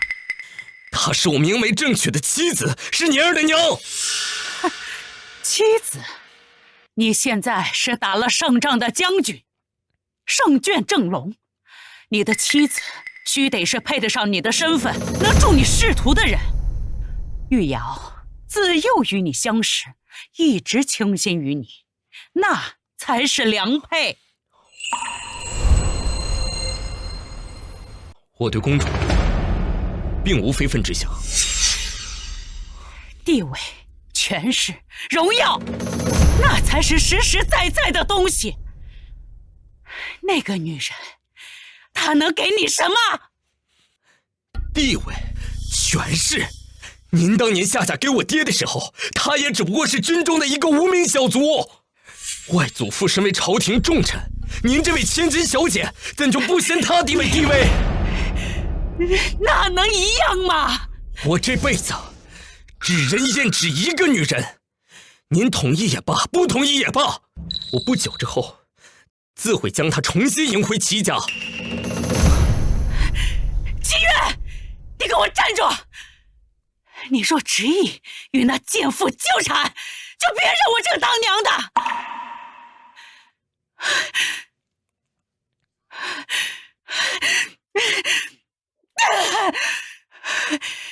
楚胭脂，你这个贱女人，害得我与渊儿母子离心，我就不信我除不掉你了。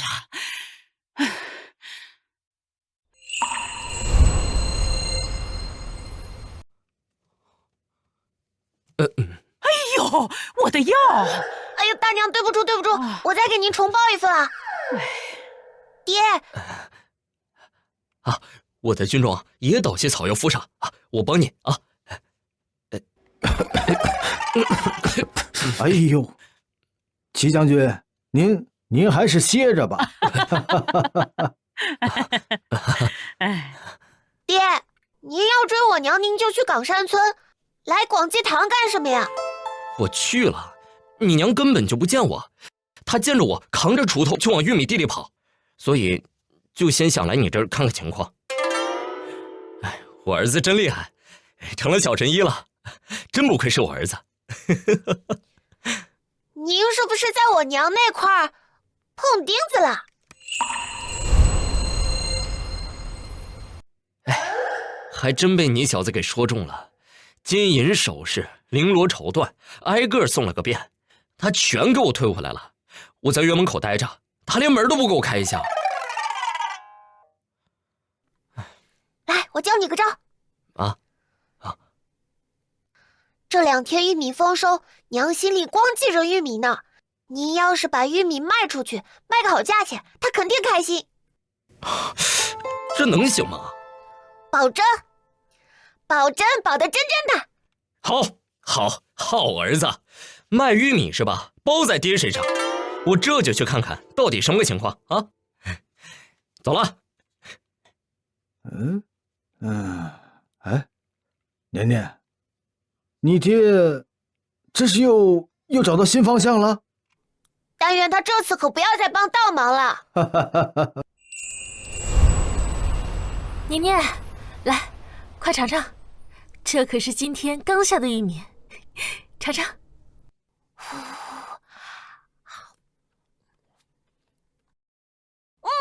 真甜，娘种的玉米真好吃。对了，娘，今天爹有没有去找你啊？去了，别提了。你爹他呀，说是要帮我掰苞米，结果还没掰了一会儿就说热了，又把上衣给脱了，光着膀子在地里面转悠，还说要我看着他，惹得路边的嫂子都直笑。爹他没说帮你卖玉米？说了。他拉了一板车去军营里面，说军营里那帮小子肯定喜欢。哎，对了，年年，你怎么知道卖玉米的事情？这点儿了，会是谁呢？走，去看看。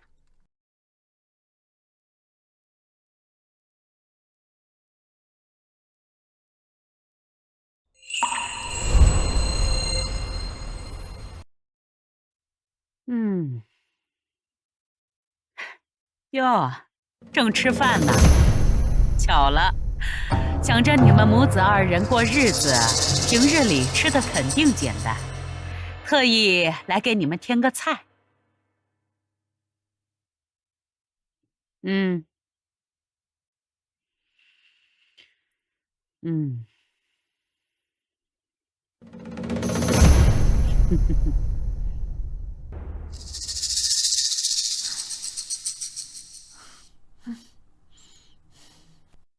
今日我来呀，不是想与你们争吵的。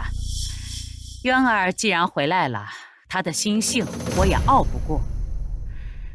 过去的事就算了，都是一家人，闹得太难堪不好。老夫人言重了，我们已经签和离书，可担不起一家人这3个字。哎，不说那些了，来尝尝这个，春日里最嫩的蒿子，用鸡汤煨的，清鲜爽口，你们2个尝尝。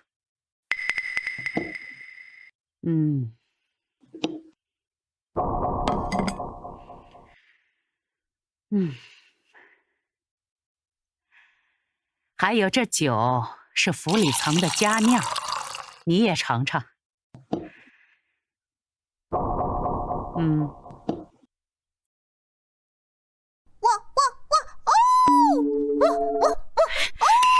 畜生，你干什么？娘娘，千万别吃，菜里有毒，那个绿菜和酒里都有。祖母，您这是送来一桌断头饭。都是你这个不要脸的贱人！我儿子一回来你就勾引他，你要是要点脸，我也不会做这么绝，还能给你们母子留条生路。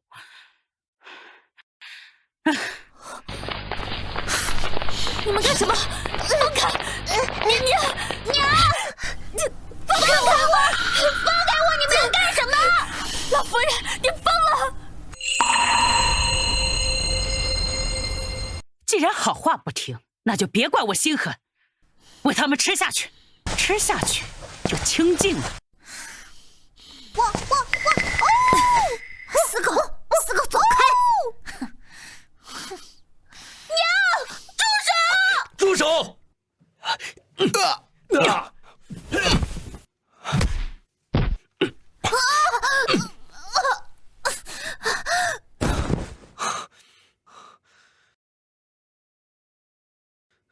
娘，您这是要做什么？渊儿，你怎么突然？爹，祖母她要毒死我们！之前趁娘病重的时候，她就想放火烧死我们，现在又要毒死我们！你胡说什么？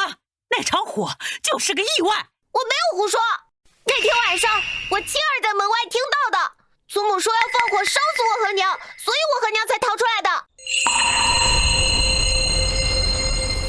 将军饶命！将军饶命！都是老夫人指使的，奴婢不敢违抗啊！娘，年年说的都是真的吗？他可是你亲孙子。是我安排的又怎样？我这么做都是为了让你能安心的迎娶公主。你父亲走后，我一个人撑起这个家，你就不能体谅我的不易吗？体谅你为了一个外人就要杀死我的妻子，烧死我的儿子，他们是我的血亲，我的命。唉，娘，您知道吗？前些日子，在齐府做过事的下人的亲属找到了我。找你做什么？他们说，前阵子斗阵流行的时候，你秘密处死了患病的仆役。那又如何？府里出了疫病，难道要等着他传开，害死所有人吗？是他自己命不好。那些和他接触过未患病的仆役，你也处死了。现在说这些干什么？为了几个低贱的下人的命，要赌上整个齐府的安危吗？要赌上整个齐府的安危吗？好，既然娘觉得自己没错，那正好，那些苦主正打算联名将此事告上官府，要为枉死之人讨一个说法。娘，那儿子就不插手了。您方才那番道理，去同府尹讲吧。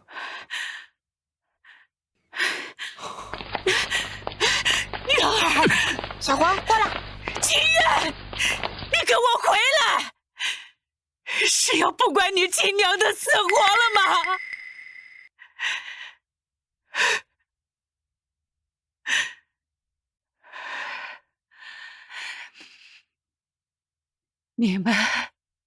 你们也觉得是我做错了吗？啊！说话呀！我这么做可都是为了整个齐家。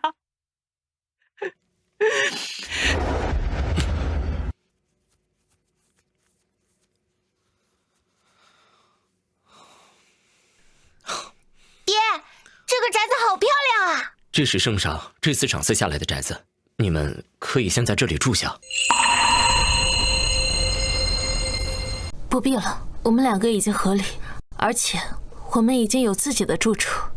多谢将军好意。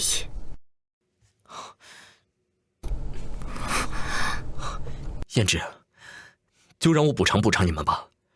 我知道我在外打仗这些年，让你们在府里受了很多委屈。我压根儿就不想和你，也不想娶什么公主，更没想过要和你分开。媳妇儿，我真不想跟你和离，你再给我一点时间，就几天，我一定把娘那边的事情处理好，给你和年年一个交代，好吗？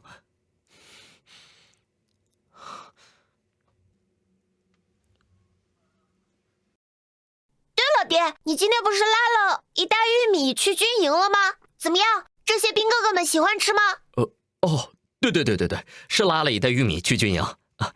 他们在吃玉米，吃的可开心了，在军营里可是大受欢迎，吃了比粒米饭还得劲儿呢。而且军需官吃了之后，当即就拍板说还要订1000斤呢。1000斤，这么多？那玉米当真这么受欢迎？真的，谁吃谁夸。而且我打算把此事禀于圣上呢。圣上，胭脂，你明天就随我去进宫面见皇上吧。这个玉米的事情，你最是清楚，而且你来向圣上说明，最合适不过。娘，您就去吧，有圣上肯定，这玉米一定能卖出好价钱的。不过神山脚下的玉米有限，明年大家一起种，一定能种出更多玉米的。好，我去。好，那我们仨明天一起进宫面见皇上。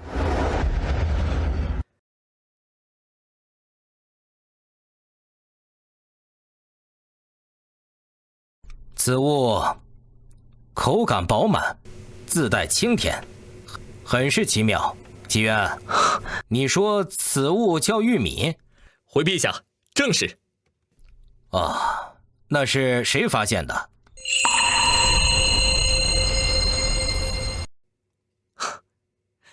回皇上，是草民在山上采药，意外发现，让娘亲试种成功。厨师，你来说说这玉米。启禀陛下，这玉米易种植，且生长周期短，并且这玉米粒本身便是种子，可年年留种耕种，使用方法也很简单，不仅口感好，而且饱腹感很强。民妇暂时在神山脚下种了一批出来，按道理来讲，每年的夏季便可大批量收获玉米。此玉米若能推广，于国于民都是大利。此玉米值得一试，留上种子，来年多多种植。就按市场价收购，钱就从朕的内帑支出。祈愿此事由你协同处置督办。臣遵旨，谢陛下隆恩。但愿此物能成为我朝百姓的又一富民之基。此事你们就赶快去督办吧。好，谢陛下隆恩。新鲜玉米5文1根，5文1根，皇上吃了都说好，5文1根，玉米5文1根，5文1根。是玉米，又香又甜，饱腹顶饿。上次在广济堂尝了一小块，这个真好吃啊！再给我来5根。给我来3根，我待会给我娘尝尝。行，给我也来上2根吧。好，拿好啊。好，来。小兄弟，你这玉米可还有存货？我想预定1000斤，价格呀好说。叔叔实在对不起，我们只剩这些了，明年收获了再来吧。好，下一茬玉米啊，我全收了，价格翻倍，如何？等下一场丰收了，一定先联系您。那这半筐卖给我。好的，总共10个玉米，一共50文。来，不用找了。来，新的玉米出来一定要联系我啊。好嘞，慢走。实在不好意思啊，各位，今天的玉米卖完了，想要的明天再来吧。看来以后玉米也得限购了。厨娘子年小个，俺算了3遍，这一早上赚的钱比俺往年种地2、3个月赚的还多，这玉米真是金哥的呀。何止啊！我回去就跟俺爹商量，把后院的旱地全给翻了，都种上玉米。厨娘子、年年，你们真是咱岗山村的福星啊！这玉米就是俺的救星，终于能盖新房了。快别这么说，这明年咱们大家伙都把玉米给种上，日子呀肯定会越过越好的。对，生活一定会越来越好的。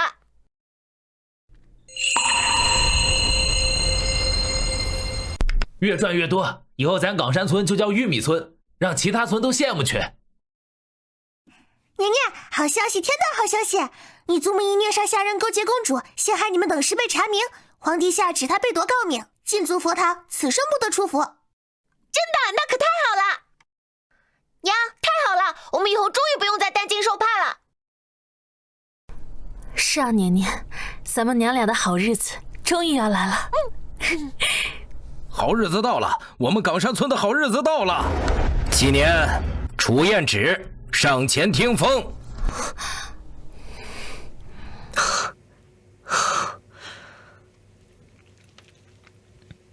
奉天承运，皇帝诏曰：童子7年，于疫情肆虐期间，不辞劳苦，采药制药，惠济万民，救人无数。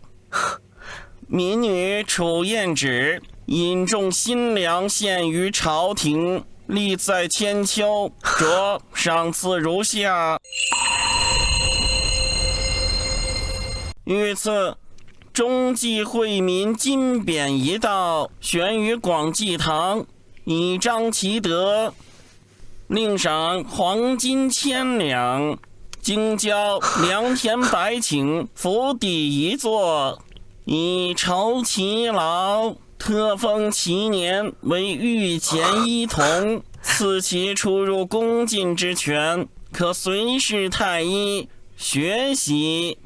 准其入宫议事，授楚彦芷为农事女官，各州府农官，须协助其试种玉米，广布天下，以丰国库，以保万民。钦此。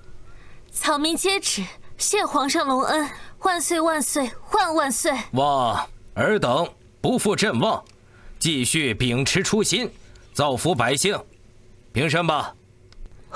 谨遵圣谕。娘，爹说给你准备了惊喜。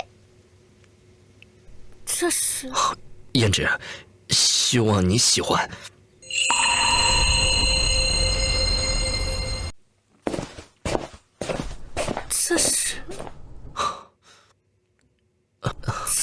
这是昨晚我和年年去后山摘的。娘，爹可卖力了，还差点从山坡上滚下来呢。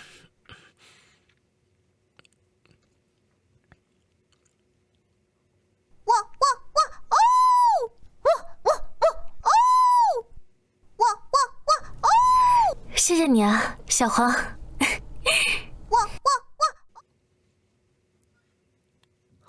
胭脂，过去是我混蛋，没能保护好你们，我不敢奢求你立刻原谅我，但我求你，能不能再给我一次机会，再嫁给我一次好不好？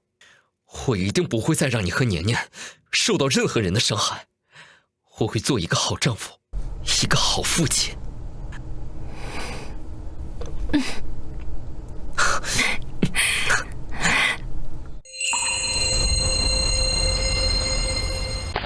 哟，看来这来的正是时候啊，赶上了一出好戏，免了免了。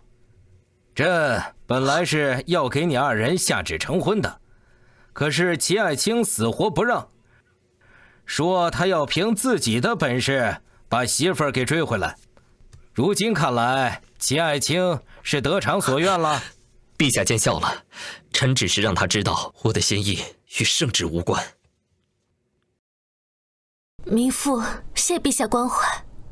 免了。朕看到你们一家人团聚，甚是欣慰。朕愿你们一家人往后和和美美，共享天伦，永不长受分离之苦。哈哈哈哈！谢陛下吉言。谢陛下吉言。我们一家果如圣上所言，和和美美，平平安安的，度过了这平凡又精彩的一生。